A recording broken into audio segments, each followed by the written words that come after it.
Hello, good morning guys. Kaya pa ba ng isang Grab driver na maghulog? Hulog boundary sa panahon ngayon?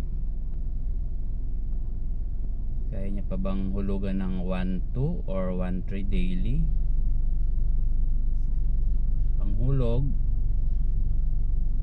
gasolina, pagpalagay mo 1-2, gasolina 1-3, panghulog 1-2, at syempre pang maintenance mo halimbawa 300 daily, at saka yung maiuwi mo sa pamilya mo. So tingnan natin ngayong araw na to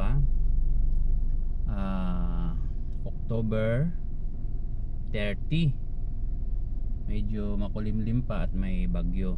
Tingnan natin kung kaya nating hulugan yung pang araw-araw na hulog at yung kita natin. Okay guys, tingnan natin hanggang mamaya. So ngayon ay 8:42 hanggang alas 10 mamayang gabi. Tingnan natin. Okay? Sige, mamaya na lang guys.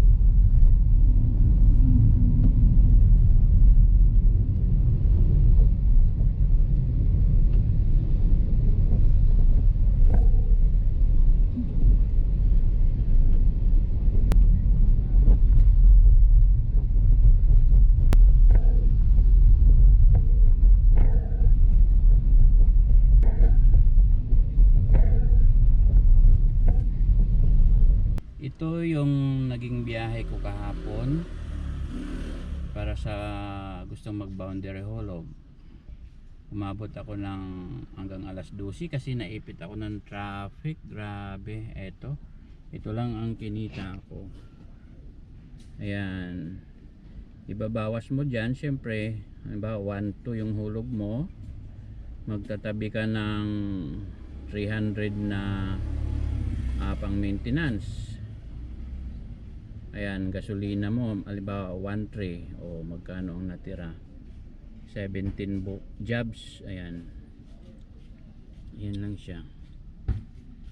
Okay guys, okay, ingat-ingat.